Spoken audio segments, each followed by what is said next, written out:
بسم الله الرحمن الرحيم نحمده ونصلي على رسوله الكريم أما بعد.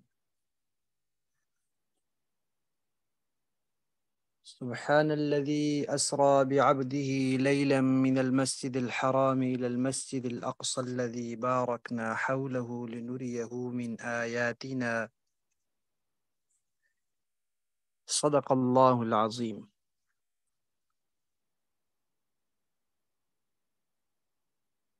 ہماری اس ورکشاپ کا عنوان ہے مسجد اقصی اور مسئلہ فلسطین۔ سب سے پہلے ہم سرزمین فلسطین کا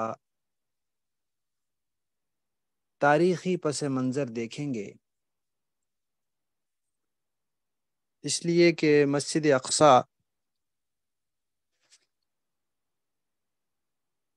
فلسطین میں ہے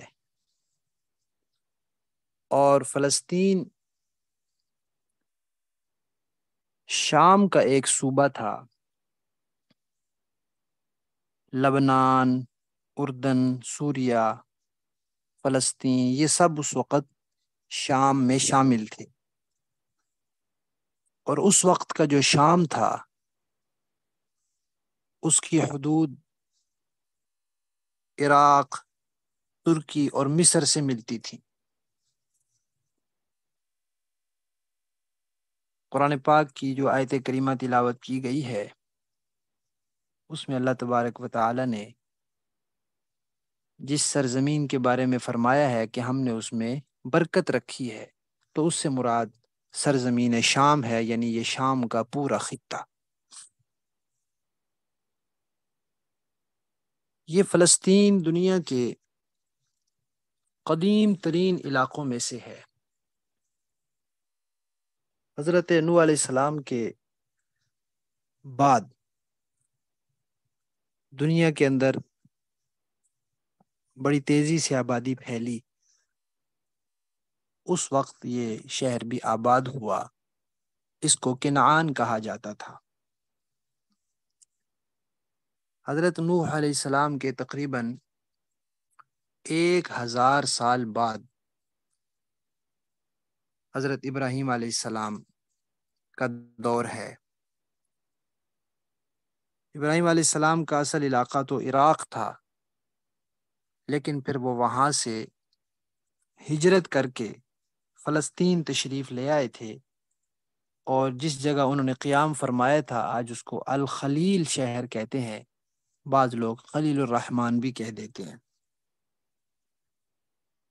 پھر حضرت ابراہیم علیہ السلام کے بیٹے حضرت اسحاق وہیں رہے، پھر ان کے بیٹے حضرت یعقوب وہیں رہے،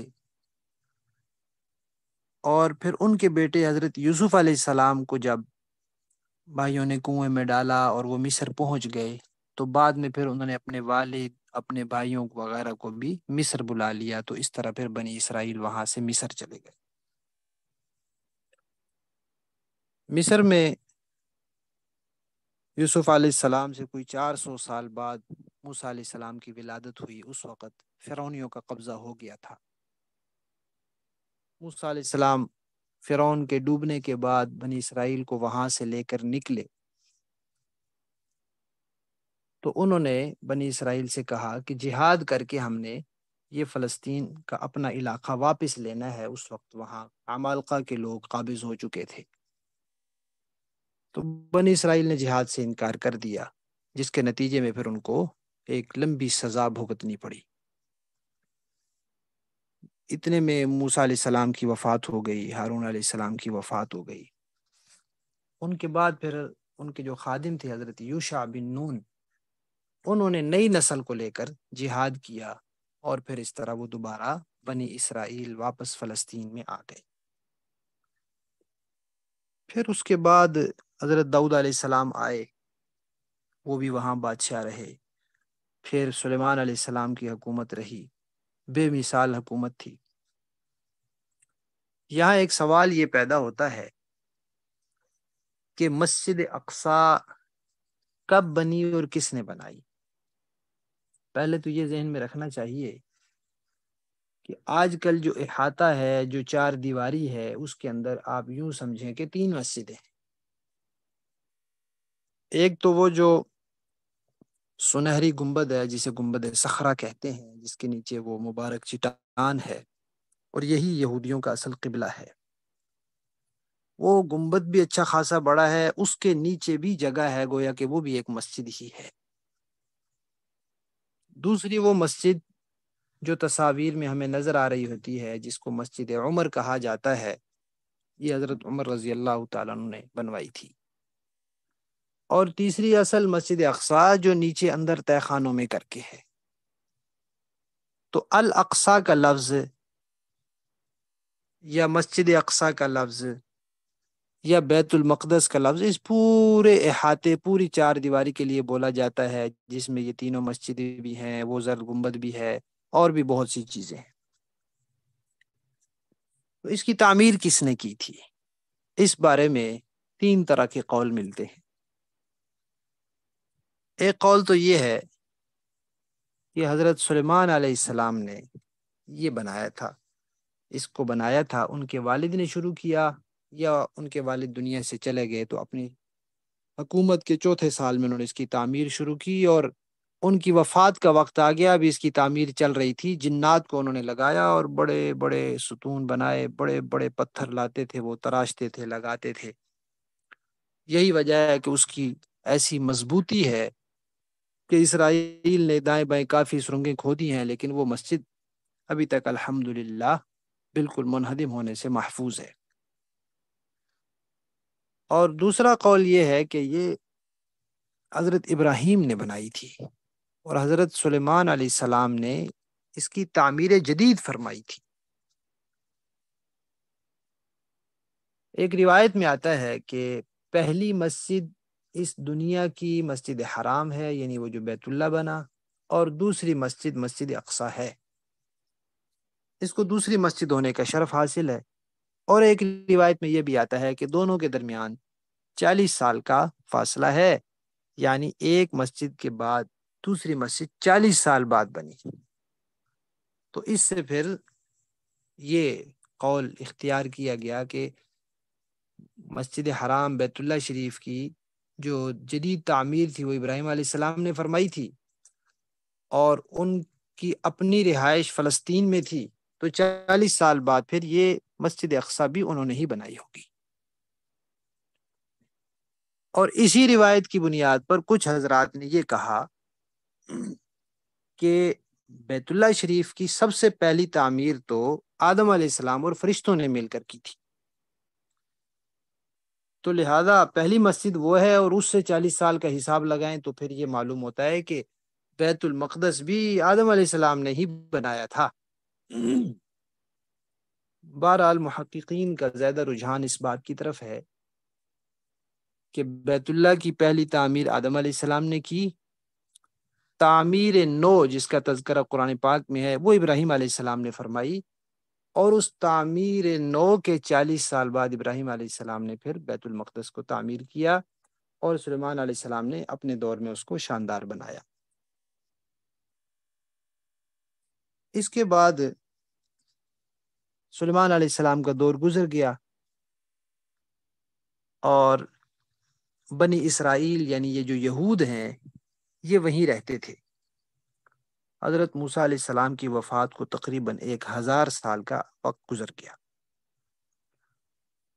بنی اسرائیل کو اللہ تعالیٰ نے تورات میں جگہ جگہ متنبہ کیا تھا، جیسے ہم قرآن پاک میں دیکھتے ہیں کہ ایک بات کئی کئی جگہ آئی ہوتی ہے، وہ تنبیہ کے لیے، تاکید کے لیے، ان کو بھی جگہ جگہ اللہ تعالیٰ نے متنبہ کیا تھا کہ تم نے جو اللہ سے عہد کیا ہے کہ ہم شریعت کی پاسداری کریں گے، اگر اس کی پاسداری کرو گے تو پھر اس جگہ پر تمہارا حق رہے گا، ورنہ اللہ تعالیٰ تمہیں یہاں سے رسوا کر کے نکالیں گے، دھتکار دیں گے، ہمیشہ کے لیے تمہارا حق یہاں سے ختم ہو جائے گا۔ اور لیکن وہ یہودیوں کی فطرت اس طرح کی ہے، انہوں نے اس عہد کی خلاف ورزی کی، اور ہر قسم کا جو ان سے ہوتا تھا انہوں نے کیا، عقیدے میں بھی خرابی آ گئی، اور انہوں نے اپنی حلال حرام کی تمیز بھی ختم کر دی، تورات میں تحریف بھی کر دی، انبیاء کی بے ادبیاں بھی کی، تو پھر بخت نصر بادشاہ تھا ایک، وہ اللہ نے ان پر مسلط کیا، اور اس نے ان سب یہودیوں کو غلام لونڈیاں بنا لیا، مسجد کو ویران کر دیا۔ 70 سال یہ ویران رہی، تورات کے سارے نسخے اس نے جلا دیے۔ پھر اس کے ایک عرصہ بعد جا کر ایک فارسی بادشاہ تھا، اس نے آ کر قبضہ کیا، تو اس نے ان کو واپس دوبارہ فلسطین آنے کی اجازت دی۔ اس وقت اللہ کے نبی حضرت عزیر علیہ السلام بھی تھے، جو بنی اسرائیل کے ساتھ دوبارہ یہاں واپس آئے، اور انہوں نے اپنی یادداشت اور اپنے حافظے سے دوبارہ تورات لکھوائی۔ تو گویا یہودیوں کو ایک مرتبہ کھویا ہوا دین دوبارہ واپس مل گیا۔ پھر اس کے بعد انہوں نے وہی کام پہلے والے دوبارہ کیے۔ تو حضرت عیسیٰ علیہ السلام کی تشریف آوری سے کوئی 300-325 سال پہلے اللہ تعالیٰ نے پھر ان کے اوپر ایک یونانی حکمران، سکندر اعظم جسے کہتے ہیں، وہ مسلط کیا، اس نے قبضہ کر لیا۔ اور عیسیٰ علیہ السلام کی آمد سے کوئی تقریباً 60-65 سال پہلے پھر روم کے بادشاہ نے آ کے قبضہ کیا، اور یہ یہودی اس دوران بھی انبیاء کو شہید کرتے رہے۔ حضرت زکریا کو شہید کیا، حضرت یحییٰ کو شہید کیا، اور جب عیسیٰ علیہ السلام تشریف لے آئے تو پھر انہوں نے مقامی حکمران، اس وقت چونکہ روم کا تھا، اس کے ساتھ مل کر حضرت عیسیٰ علیہ السلام کو بھی شہید کرنے کی سازش کی، اور اپنی طرف سے پورا کام کر لیا۔ وہ تو اللہ تعالیٰ نے ان کو زندہ آسمان پر اٹھا لیا، اور یہ کامیاب نہیں ہو سکے۔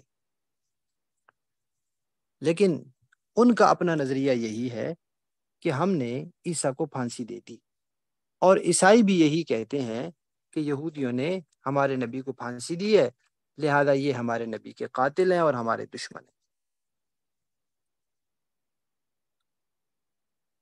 عیسیٰ علیہ السلام کو اللہ تعالیٰ نے آسمان پر اٹھا لیا۔ اس کے بعد یہودی جو اب تک کئی 100 سال سے دوسروں کے ماتحت چلے آ رہے تھے، کبھی فارسی حکمرانوں کے ماتحت، کبھی رومی حکمرانوں کے ماتحت، کبھی یونانی حکمرانوں کے ماتحت، تو انہوں نے اب بجائے اس کے کہ اپنی حرکتیں سنوارتے، اپنا عقیدہ ٹھیک کرتے، انبیاء کی بے ادبیاں ترک کرتے، تورات کی تحریف سے باز آتے، سود خوری چھوڑتے، انہوں نے سازشوں کے ذریعے اس بات کی کوشش کی کہ ہم غالب آ جائیں اور دوسروں کو اپنے ماتحت کر لیں۔ تو 70 عیسوی میں پھر اللہ تعالیٰ نے ان پر ایک تیتس نامی، یا ٹیٹس کہتے ہیں، اس کو مسلط کیا۔ اس نے آ کر پھر ان کو فلسطین سے نکال دیا، مسجد کو تباہ کیا۔ یہ یہود پھر وہاں سے تتر بتر ہو گئے۔ ان کے بعد پھر دوبارہ روم کے حکمران آئے، انہوں نے قبضہ کیا۔ اس دور میں یہ کوئی عیسیٰ علیہ السلام کی آمد کے کوئی 200 سال کے بعد کی بات ہے کہ وہ رومی آ گئے۔ ایک رومی بادشاہ نے عیسائی مذہب اختیار کر لیا اور عیسائیت کو سرکاری مذہب قرار دے دیا۔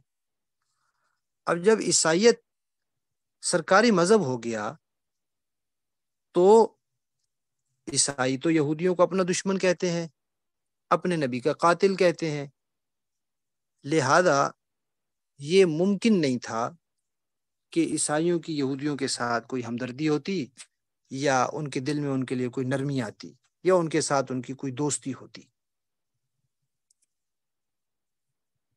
تو اس طرح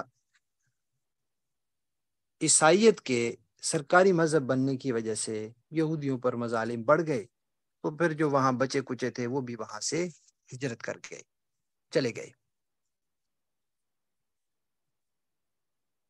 تو گویا آپ یوں سمجھیں کہ عیسیٰ علیہ السلام کے آنے کے تقریباً 200-300 سال بعد جو یہودیوں کو وہاں سے نکالا گیا، تو پھر 2000 سال تک ان کو دوبارہ وہاں قدم جمانے کا موقع نہیں ملا۔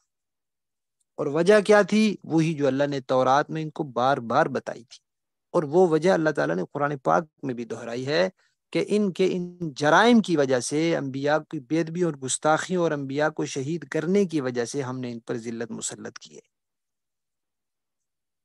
جب نبی پاک صلی اللہ تعالی علیہ وسلم کی ولادت ہوئی یا آپ کی بعثت ہوئی، اس وقت فلسطین پر عیسائیوں کا قبضہ تھا، کیونکہ وہ رومی بادشاہ عیسائی ہو گیا تھا، تو اس کے بعد سے عیسائی حکومت وہاں چلی آ رہی تھی۔ تو اس سے ایک مسئلہ اور معلوم ہوا کہ فلسطین کی سرزمین کے بارے میں مسلمانوں اور یہودیوں کا تو کبھی جھگڑا ہوا ہی نہیں۔ جھگڑا جو تھا وہ عیسائیوں کے ساتھ تھا۔ حضور جب تشریف لائے تو اس وقت عیسائی حکمران تھے، حضرت عمر کے دور میں جب فتح ہوا عیسائی حکمران تھے، بعد میں سلطان صلاح الدین ایوبی نے جب حملہ کیا تو اس وقت بھی عیسائیوں نے وہ دوبارہ چھین لیا تھا، تو عیسائیوں سے ہی واپس لیا۔ تو مسلمانوں کا معاملہ تو عیسائیوں کے ساتھ چل رہا تھا، یہود تو درمیان میں کسی شمار میں ہی نہیں تھے۔ بہرحال نبی پاک صلی اللہ علیہ وسلم کے دور میں یہودی دنیا میں مختلف علاقوں میں بکھرے، کچھ مدینہ میں، کچھ خیبر میں، چھوٹی چھوٹی ریاستیں اپنی انہوں نے قائم کی ہوئی تھی۔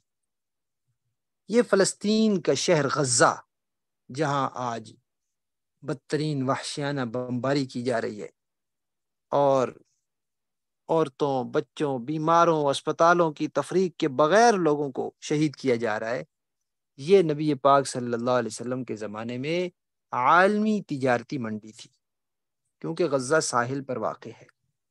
تو اہل مکہ جب شام جاتے تھے تو غزہ بھی جاتے تھے، وہاں پھر جو سمندری راستے سے تجارت ہوتی تھی اس کی منڈی وہاں لگتی تھی۔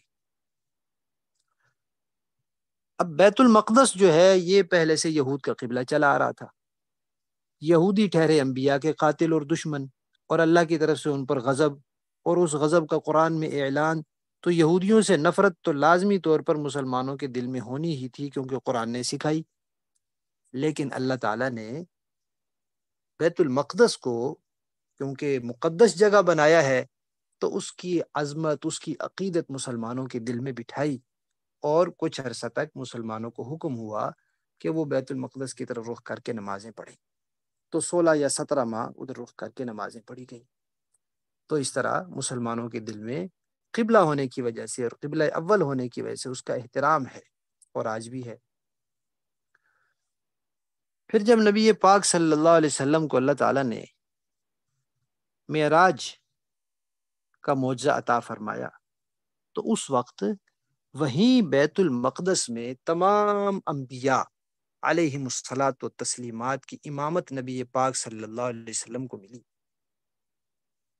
اور جس میں گویا کہ اللہ نے یہ اعلان کر دیا کہ سارے انبیاء نبی پاک کے پیچھے، اور نبی پاک یہاں کے امام ہیں، تو گویا اب بیت المقدس کی امامت کے حقدار نبی پاک ہیں اور ان کے ماننے والے ہیں۔ تو اس طرح اللہ تعالی نے وہ ارض مقدسہ کا حق مسلمانوں کو دے دیا۔ اس بات کو بعد میں عیسائیوں نے بھی تسلیم کیا۔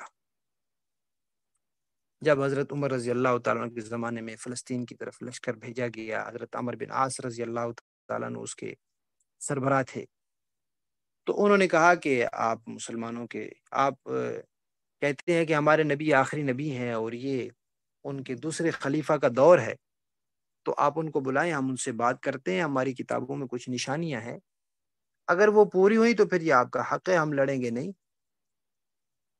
تو حضرت فاروق اعظم رضی اللہ تعالیٰ عنہ تشریف لائے۔ مشہور واقعہ ہے کہ خود آخری منزل پہ ان کی باری پیدل چلنے کی تھی، غلام سواری پر تھا، کپڑوں میں پیوند تھے، وہاں پہنچتے پہنچتے کپڑے پھٹ گئے تھے، کوئی لمبا چوڑا لشکر تو لے کے نہیں گئے تھے ساتھ، ایک غلام اور ایک خود۔ تو انہوں نے ساری نشانیاں دیکھی اور بڑے آرام سے چابیاں حوالے کر دی اور معاہدہ کر لیا کہ ہمیں یہاں رہنے دیا جائے گا، ہماری جو عبادت گاہیں ہوں گی اس میں ہم اپنی عبادت کریں گے۔ اور حضرت فاروق اعظم نے بالکل اسلامی اصولوں کے مطابق ان کے ساتھ معاہدہ کیا۔ اتفاق کی بات کہ اس موقع پر عیسائیوں کی بھی خواہش یہ تھی کہ یہودیوں کو یہاں ہمارے ساتھ نہیں رہنے دیا جائے، اس لیے کہ وہ ان کی شرارت والی طبیعت سے اور ان کی فطرت کے اندر جو خباثت ہے اس سے وہ واقف تھے، اور وہ بہت تجربہ کر چکے تھے، اور وہ ان کے نبیوں کے دشمن.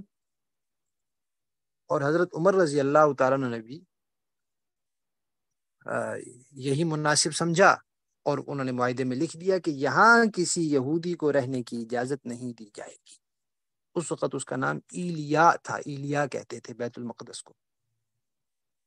پھر حضرت عمر رضی اللہ تعالیٰ عنہ وہاں احاطے میں تشریف لے گئے، جو حضرت داؤد علیہ السلام کے زمانے کا محراب تھا، وہاں نماز پڑھی اور پوچھا کہ وہ چٹان کہاں ہے. تو عیسائیوں نے یہودیوں کو چڑانے اور جلانے کے لیے وہاں گندگی ڈال رکھی تھی، اس کو روڑی بنا رکھا تھا. تو حضرت عمر رضی اللہ عنہ نے اس کو صاف کیا. یہ وہ جگہ ہے جہاں آج وہ سنہری قبہ بنا ہوا ہے.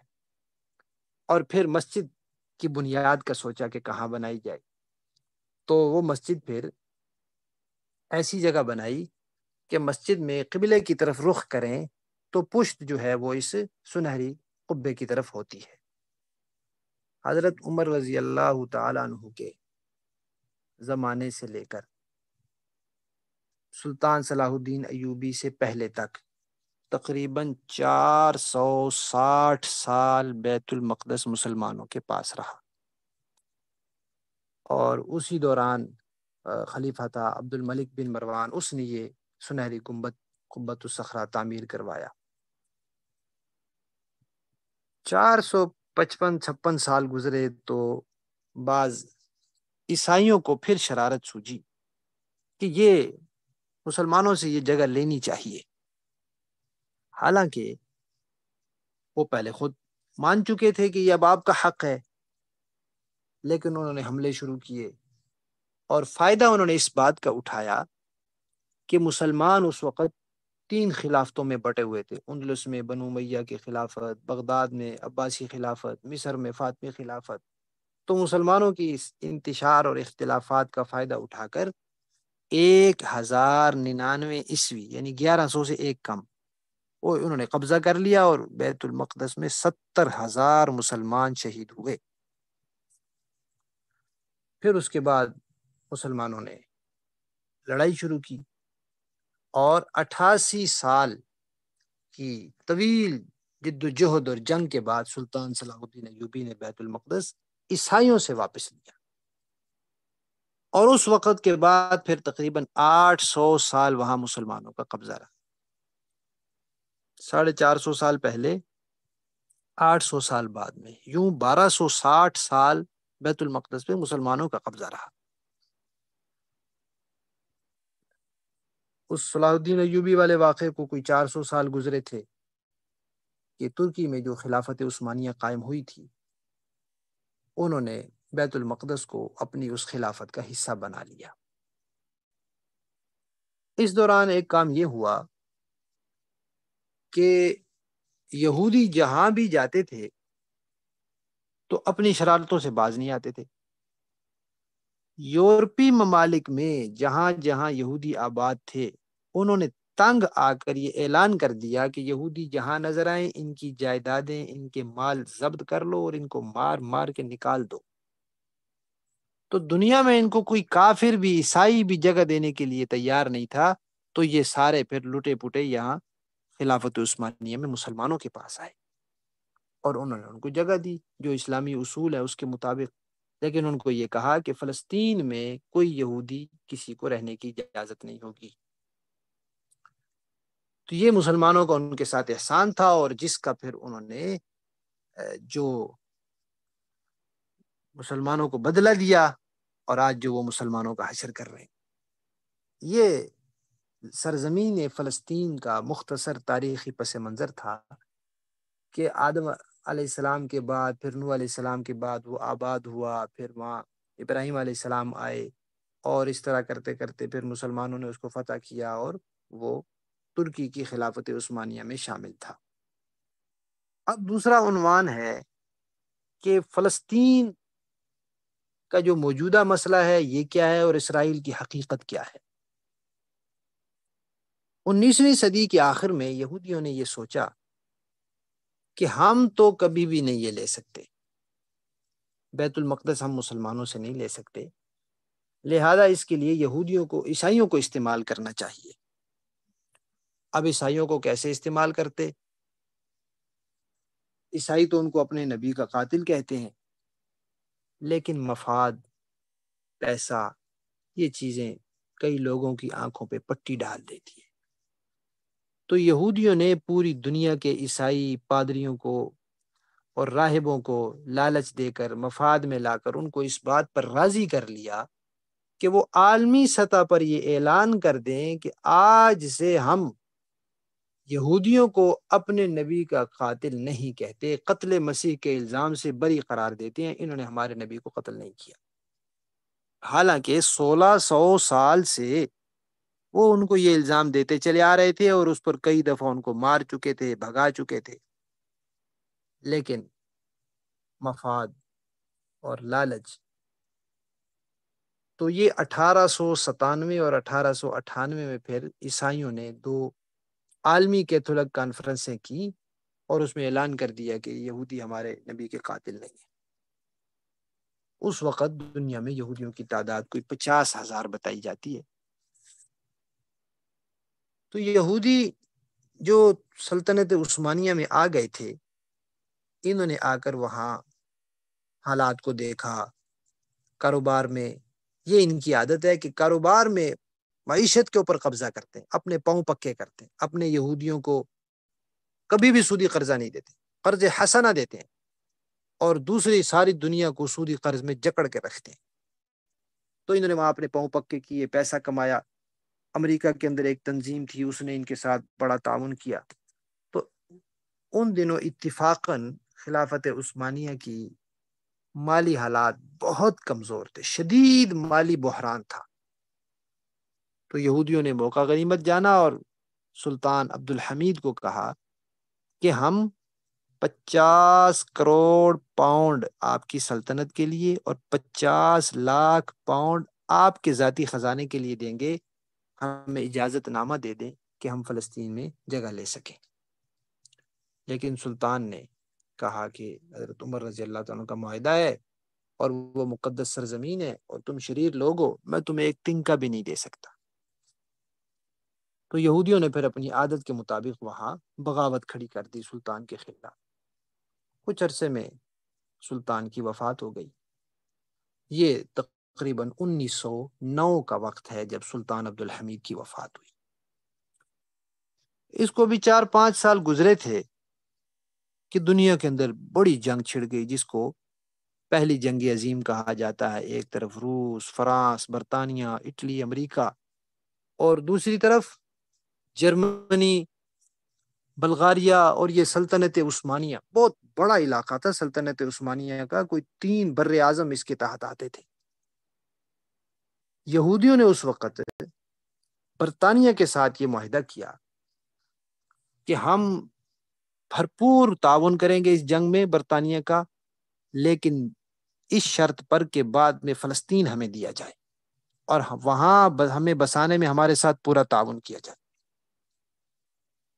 ان کی یہ شرط مان لی گئی اور انہوں نے اس جنگ میں برطانیہ کے ساتھ تعاون کیا، اور جرمنی اور سلطنت عثمانیہ وغیرہ کو شکست ہو گئی اور روس، فرانس، برطانیہ وغیرہ غالب آ گئی۔ اس کے بعد 1918 میں وہ جنگ ختم ہوئی اور 1919 میں اس کا کوئی معاہدہ ہوا۔ 4 سال وہ چلتی رہی۔ برطانیہ نے یہ دیکھا کہ یہ جو سلطنت عثمانیہ والے ہیں یہ اس میں ہمارے خلاف تھے اور انہوں نے ہمارے ساتھ بڑی لڑائی لڑی، تو انہوں نے عربوں کو ابھارا کہ وہ بغاوت کر دیں اور سلطنت عثمانیہ کے تحت سے نکل جائیں اور اپنی اپنی حکومتیں بنا لیں۔ جیسے ان کا طریقہ ہے کہ لڑاؤ اور حکومت کرو، چھوٹے چھوٹے ٹکڑے دے دو سب کو۔ تو اس طرح جرمنی اور برطانیہ اور فرانس، برطانیہ اور فرانس نے آپس میں خفیہ معاہدہ کر کے یہ عرب علاقوں کی تقسیم کر دی، اور 1920 میں برطانیہ نے اعلان کر دیا کہ ہم فلسطین میں یہودی حکومت کے قیام کو اچھا سمجھتے ہیں اور ہم اس کے لیے ان کو ہر قسم کی سہولتیں مہیا کریں گے۔ اس اعلان کے بعد دنیا میں جہاں کہیں یہودی تھے وہ تیزی سے سلطنت عثمانیہ کی طرف آنے شروع ہو گئے۔ 2 سال اور گزرے، 1922 میں خلافت عثمانیہ کا خاتمہ کر دیا، کیونکہ کافر یہ سمجھتے تھے کہ جب تک مسلمانوں میں خلافت کا عنوان باقی ہے تب تک ہم کبھی ان پر غلبہ نہیں پا سکتے، اس لیے کہ خلیفہ اگر اعلان کر دے گا تو پوری دنیا کے مسلمان اٹھ کھڑے۔ تو انہوں نے اس خلافت کو، اگرچہ وہ خلافت ہی بہت کمزور تھی لیکن اس کو بھی نہیں باقی رہنے دیا۔ اب وہ خلافت ختم ہو گئی، علاقے بکھر گئے، تو برطانیہ نے ان پر قبضہ کر لیا۔ امریکہ میں یہودیوں کی تنظیم تھی، اس نے اس وقت کروڑوں ڈالر مہیا کیے اور یہودیوں نے فلسطین میں زمینیں خریدنے کی کوشش کی، اور اتنی قیمت لگائی ان کی، 100 روپے کی زمین 10,000، 5,000، 2,000۔ لوگ کچھ لالچ والے بھی ہوتے ہیں، تو اس وقت عالم اسلام کے بڑے سرکردہ علماء نے فتوے دیے کہ یہودیوں کو یہ زمین بیچنا حرام ہے، اور بعض علماء نے تو یہاں تک کہا کہ یہ مسجد اقصی اور بیت المقدس کے تقدس کو پیسوں کی خاطر داؤ پہ لگانا، یہ ایمان کے لیے خطرہ ہے، ان کا ایمان نہ چلا جائے۔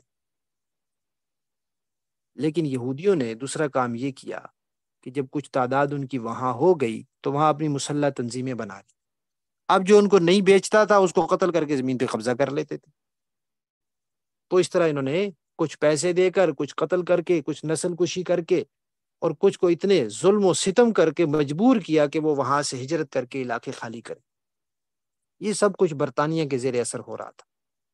چند سال میں لاکھوں یہودی وہاں پہنچ گئے، اور ان کے پاس جدید اسلحہ، ان کے پاس جنگی جہاز، ان کے پاس یورپ کا اسلحہ دیا ہوا، اور مسلمان نہتے۔ تو اعلان انہوں نے نہیں کیا دنیا میں کہ ہم مسلمانوں سے جنگ کر رہے ہیں، لیکن ان کو قتل عام شروع کر دیا۔ تو اس زمانے میں کیونکہ سلطنت عثمانیہ ختم ہو گئی تھی، تو پھر یہ سعودی عرب وجود میں آیا، سلطان عبدالعزیز نے یہاں اپنی حکومت کا اعلان کیا، تو عربوں نے کافی احتجاج کیا کہ یہ اسرائیل اور برطانیہ، اسرائیل تو اس وقت نہیں تھا، یہودی اور برطانیہ یہ مل کر مسلمانوں کی نسل کشی کر رہے ہیں۔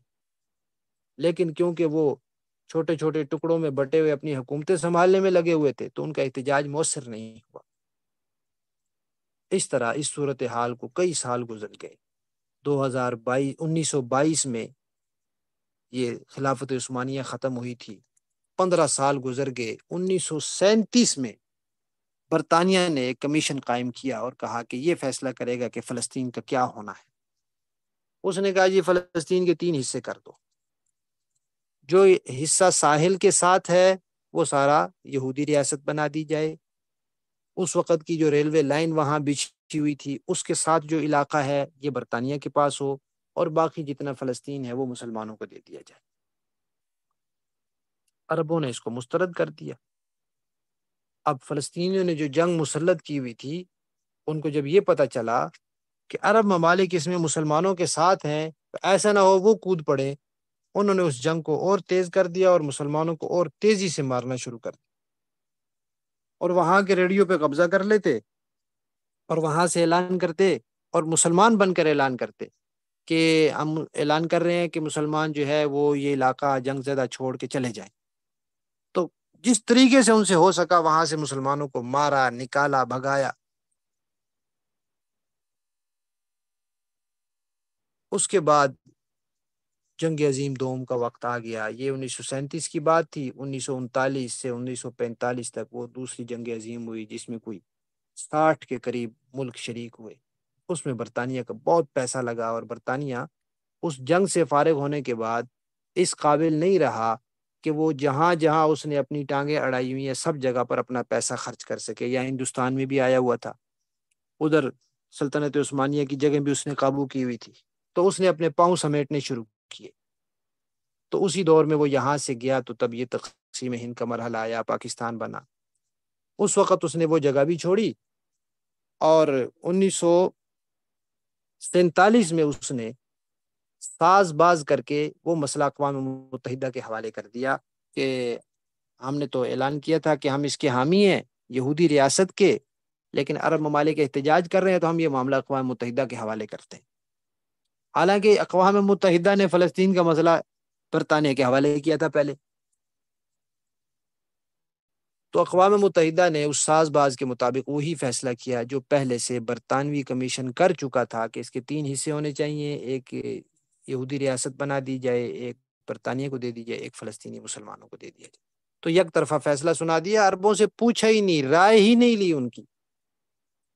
اب جب یہ اقوام متحدہ کی طرف سے اعلان ہو گیا تو اب تو یہودیوں کے حملے اور تیز ہو گئے۔ اس دوران امریکی صدر تھا ٹرو مین۔ اس وقت تیل کے نئے نئے کنویں سعودیہ میں برآمد ہوئے تھے اور سعودیہ کا امریکہ کے ساتھ تیل نکالنے کا معاہدہ ہوا تھا۔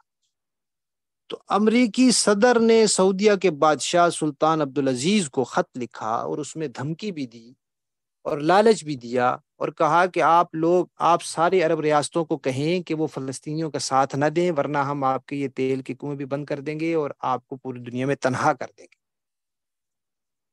بادشاہ نے جو جواب میں خط لکھا وہ بڑا ایمان افروز ہے۔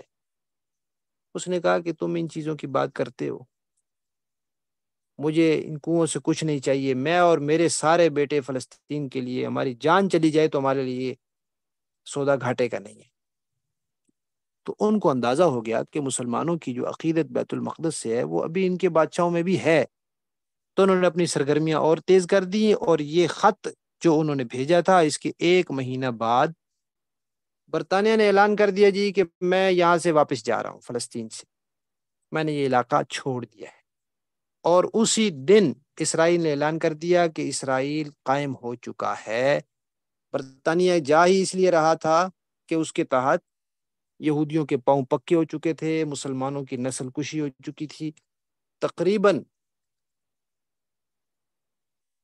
45 لاکھ مسلمان، جو اس کے کچھ عرصہ بعد کی رپورٹ ہے کہ 45 لاکھ مسلمان مہاجر کیمپوں میں زندگی بسر کرنے پر مجبور ہیں، جو فلسطین سے نکلے تھے اور ان کو وہاں واپس نہیں جانے دیا جا رہا۔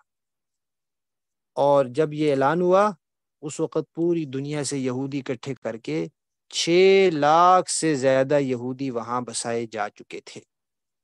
برطانیہ کے پاس جو حصہ تھا وہ بھی اس نے اسرائیل کو دے دیا۔ اسرائیل کا اعلان ہوا 14 مئی 1948 کو۔ 1947 میں پاکستان کا اعلان ہوا تھا اور اس سے سال بھی پورا نہیں گزرا تھا کہ یہ برطانیہ کا اعلان ہو گیا۔ امریکہ، روس اور یورپ نے تو 2 دن میں اس کو تسلیم کر دیا۔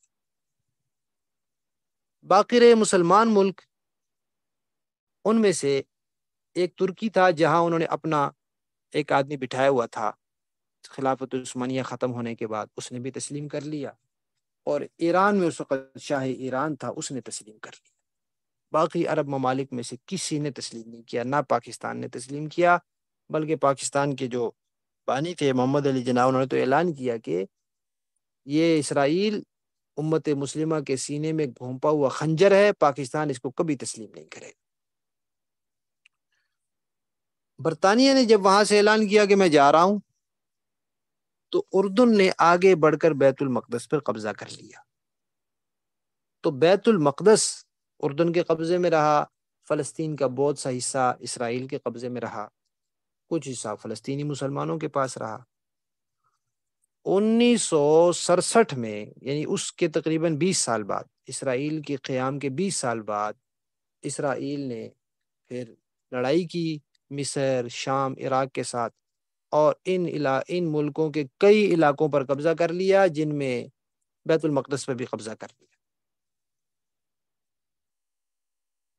جب اقوام متحدہ نے اسرائیل کا قیام منظور کیا تھا، اس وقت اس کا رقبہ تھا 5300 مربع میل، اور اس کا قبضہ بڑھتے بڑھتے پہنچ گیا 33,000 مربع میل پر، گویا کہ 27-28 ہزار مربع میل اضافی قبضہ کر لیا اس نے۔ اور ابھی اس کی اس پر بریک نہیں ہے۔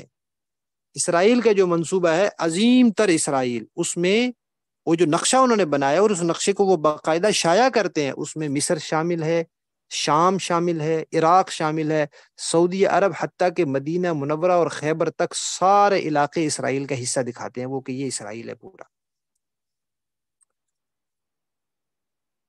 بہرحال اسرائیل بن گیا۔ اب اسرائیل کے خلاف پھر مختلف تنظیمیں وجود میں آئی۔ پہلے 1957 میں فتح نامی تنظیم وجود میں آئی، پھر 1964 میں تنظیم آزادی فلسطین وجود میں آئی، پھر وہی یہودیوں نے، یورپ نے مل کر ان تنظیموں کے لوگوں کو کچھ کو دبا کر، کچھ کو ڈرا کر، کچھ کو آپس میں لڑا کر کمزور کر دیا۔ 1967 میں ایک اور لڑائی ہوئی، یعنی 1967 میں ایک لڑائی ہوئی تھی، 1974 میں پھر ایک اور لڑائی ہوئی۔ اس لڑائی میں مصر نے اپنے کچھ علاقے اسرائیل سے واپس لے لیے، لیکن بیت المقدس جو ہے وہ انہی کے قبضے میں رہا، اور صحرائے سینا بھی ان کے قبضے میں رہا۔ اس لڑائی میں 1967 کی لڑائی میں تقریباً 3.5 لاکھ فلسطینی شہید ہوئے۔ آپ اس سے اندازہ لگائیں کہ 1967 میں بیت المقدس پہ اسرائیل کا قبضہ ہوا تھا اور اب 2023 ہے، تو یہ کل تقریباً 57 سال کا عرصہ ہوتا ہے۔ 57 سال سے ہمارا قبلہ اول یہودیوں کے پنجے میں ہے۔ اس کے بعد معاملہ تھا اسرائیل کو تسلیم کرنے کا، تو جو عرب ممالک تھے 1974 تک تو کسی نے تسلیم نہیں کیا، لیکن 1975 میں امریکہ نے مصر کے صدر کو ڈرا کر، دھمکا کر، لالچ دے کر مجبور کیا، اس نے اسرائیل کو تسلیم کر لیا۔ اس کے بعد پھر اردن نے اسرائیل سے صلح کر لی، تو یوں کرتے کرتے پھر بہت سے ممالک نے اسرائیل کو تسلیم کر لیا۔ اس وقت اسرائیل کے بارے میں دنیا کے اندر 3 موقف ہیں۔ ایک موقف ہے اسرائیل امریکہ وغیرہ کا، وہ کہتے ہیں کہ جتنے حصوں پر اسرائیل کا قبضہ ہے بشمول بیت المقدس، وہ سب اسرائیل کا حصہ ہے۔ جو وہاں سے فلسطینی در بدر ہیں مہاجر کیمپوں میں، وہ جائیں کہیں اور، ادھر واپس آنے کی کوئی جگہ نہیں، اور یہ بیت المقدس اسرائیل کا دارالحکومت ہوگا۔ دوسرا موقف ہے مصر کا، اردن کا، ترکی کا، ان ملکوں کا جنہوں نے اسرائیل کو تسلیم کیا ہوا ہے۔ وہ کہتے ہیں کہ اسرائیل رہے، اپنی ان حدود میں رہے جو حدود اقوام متحدہ کے تحت اس کو ملی تھی، اور 1967 سے پہلے تک جہاں تک یہ تھا، یہ اپنی ان حدود پر واپس جائے، اس میں بیت المقدس کو آزاد کرے۔ باقی رہا پاکستان اور سعودیہ، ان کا اب تک موقف یہ ہے کہ اسرائیل سرے سے ایک ناجائز ریاست ہے، اس کا وجود ہی غلط ہے، اس کو فلسطین سے ختم ہو جانا چاہیے۔ اس مسئلے کا حل 1948 کی پوزیشن پر نہیں بلکہ 1917 کی پوزیشن پر کیا جائے، جب یہاں خلافت عثمانیہ تھی اور کسی ایک یہودی کو بھی وہاں جگہ لینے کی اجازت نہیں تھی، صرف اور صرف فلسطینی مسلمان تھے۔ یہ پاکستان کا اور سعودی عرب کا موقف ہے۔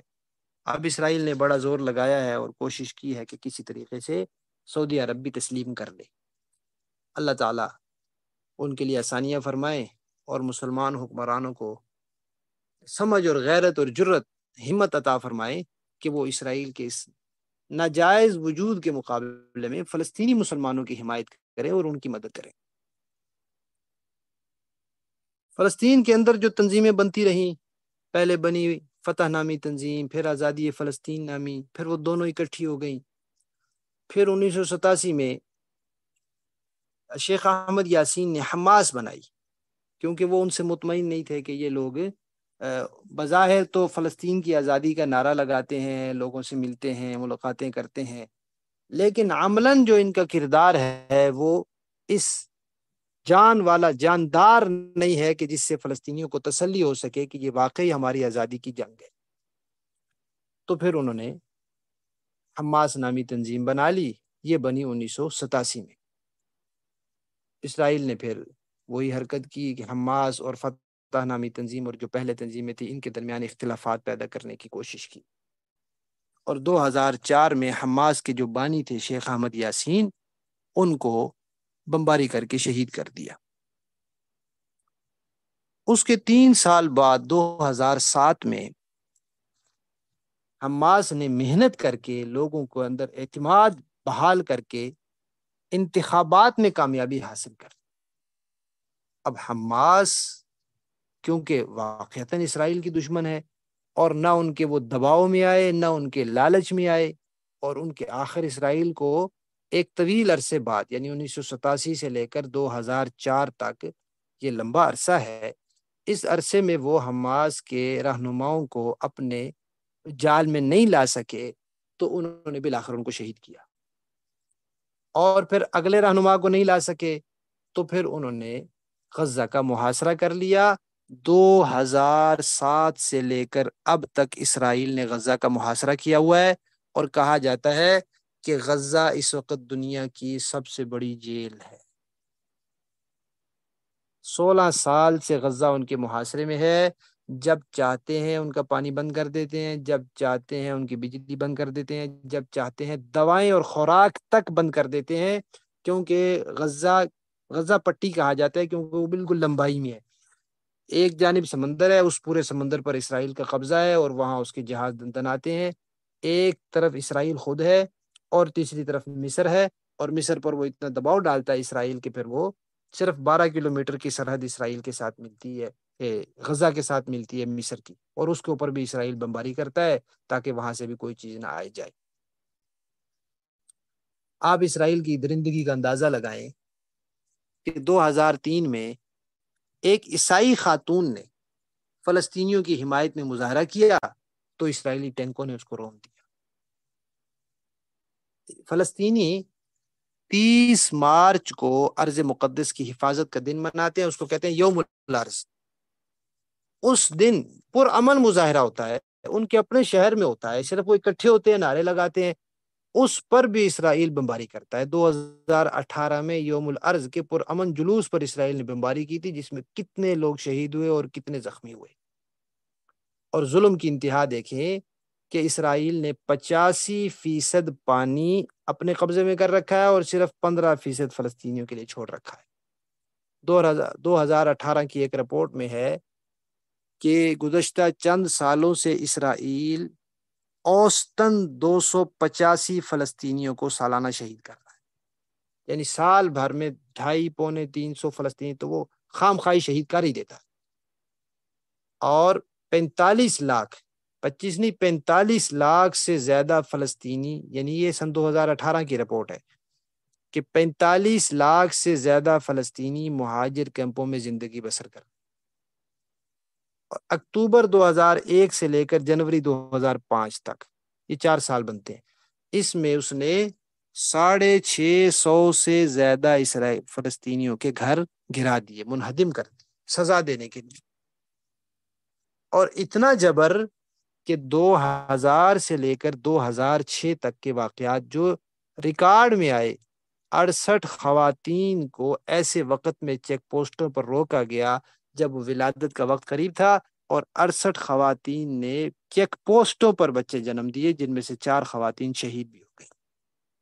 یہ اس کا ظلم ہے، مسلمانوں کے ساتھ یہ اس کا سلوک ہے. اور جگہ بھی ان کی، قبضہ وہاں کیا، اور اس کے بعد ان کے اوپر ظلم و ستم کی یہ پہاڑ توڑ رکھے. اس کے باوجود کچھ لوگ یہ کہتے ہیں کہ بیت المقدس جو ہے وہ یہودیوں کا قبلہ ہے، ان کو دے دینا چاہیے. تو اس حوالے سے ہم چند باتیں عرض کر کے آج کا سبق مکمل کرتے ہیں. پہلی بات کہ یہ 3 مقدس مقامات، بیت اللہ، مسجد نبوی، بیت المقدس، یہ تینوں انبیاء کے تعمیر کردہ ہیں. اس کے انتظام کا حق صرف اسی کو ہے جو سب انبیاء کو مانے. ہر ایک نبی کے ماننے والے نے اس کی دی ہوئی شریعت پر عمل کرنا ہوتا ہے، لیکن سارے انبیاء پر ایمان لانا تو سب کے لیے فرض ہے. ہم شریعت محمدیہ پر عمل کرتے ہیں، لیکن سب نبیوں پر ایمان لاتے ہیں کہ جس کو اللہ نے نبی بنایا سب پر ایمان ہے، موسیٰ علیہ السلام پر، عیسیٰ علیہ السلام پر، سب پر. تو یہ مقدس مقامات انبیاء کے تعمیر کردہ ہیں، لہذا جو ابراہیم علیہ السلام، یعقوب علیہ السلام، موسیٰ علیہ السلام، سلیمان علیہ السلام، حضرت عیسیٰ علیہ السلام اور نبی پاک سب پر ایمان لائے تو وہ اس کا حقدار ہوتا ہے، اس کے علاوہ کسی کا حق نہیں۔ دوسری دلیل، ملک شام سرزمین انبیاء ہے، انبیاء کی سرزمین ہے، اور یہودی انبیاء کے قاتل ہیں، اور آپ کو مسئلہ معلوم ہوگا کہ قاتل مقتول کا وارث نہیں ہو سکتا، لہذا یہودیوں کو یہاں وراثت کا کوئی حق نہیں۔ تیسری دلیل کہ مسجد اقصی بنانے والے خالص موحدین تھے، مومن تھے، اللہ کو ماننے والے تھے، یہودی تو کافر ہے، کافر مسلمان کی جگہ کا حقدار نہیں ہو سکتا۔ چوتھی دلیل بھی اسی کے ساتھ ہے کہ مسجد اقصی مسجد ہے، اور مسجد کا شرعی حکم کیا ہے؟ وہ وقف ہوتی ہے، وہ کسی انسان کی ملکیت میں نہیں ہوتی، ہاں انتظام ہو سکتا ہے، اور کسی مسجد کا منتظم کافر نہیں ہو سکتا۔ پانچویں دلیل کیا ہے؟ کہ یہ جو مقدس مقامات ہیں، بیت اللہ ہے، یہ مسجد اقصی ہے، مسجد نبوی ہے، یہ عبادت کے لیے، اللہ کی عبادت کے لیے اللہ نے ان کو مقدس قرار دیا ہے۔ تو اللہ تبارک و تعالی نے جس زمانے میں جس دین کو، جس عبادت کو کرنے کا کہا، جو اس کو مانتا ہے بس اس کا حق بھی ہے، جس کا مذہب ختم اس کا حق بھی ختم۔ نبی پاک صلی اللہ علیہ وسلم کے آنے کے بعد قیامت تک اب یہودیوں کا، عیسائیوں کو، دونوں کا حق ختم، اس لیے کہ ان کا مذہب ختم ہو گیا، ان کے مذہب کا وقت ختم ہو گیا، ان کی کتابوں کا وقت ختم ہو گیا، ان کی شریعت کا وقت ختم ہو گیا۔ یہی وجہ ہے کہ عیسیٰ علیہ السلام جب تشریف لائیں گے تو وہ شریعت عیسوی پر نہیں، شریعت محمدی کے مطابق چلیں گے۔ اور ایک دلیل یہ بھی ہے کہ یہ فلسطین کی زمین اللہ تعالیٰ نے مسلمانوں کو وراثتاً عطا فرمائی ہے۔ کل کے سبق میں انشاءاللہ ہم قرآن پاک کی آیات پیش کریں گے، اور یہ بات بھی ہم ابھی پہلے گزر چکی ہے کہ حضرت عمر رضی اللہ تعالیٰ کے زمانے میں عیسائی راہبوں اور پادریوں نے اس بات کا اقرار کیا تھا کہ ہماری کتابوں میں لکھا ہوا ہے کہ آخری نبی آئیں گے، ان کے دوسرے خلیفہ ہوں گے، اتنے ان کے کپڑوں میں پیوند ہوں گے، اس طرح آ رہے ہوں گے، اور یہ ان کا حق ہے۔ تو جب علامات انہوں نے دیکھ لی اور حق تسلیم کر لیا، تو ان کی عیسائیوں کی اپنی کتاب اور ان کی اپنی تعلیمات بتا رہی ہیں کہ اب قیامت تک مسلمانوں کا حق ہے، اور یہودیوں کا حق ختم ہونے کی تو دلیل ان کی اپنی کتاب تورات ہے، جس میں جا بجا لکھا ہوا ہے کہ اگر یہ عہد کی مخالفت کریں گے تو پھر یہ زمین کے حقدار نہیں رہے۔ اور یہ ایک دلیل بھی دی گئی ہے کہ مسلمانوں کے امام مہدی جب تشریف لائیں گے تو ان کا مرکز بھی فلسطین ہوگا۔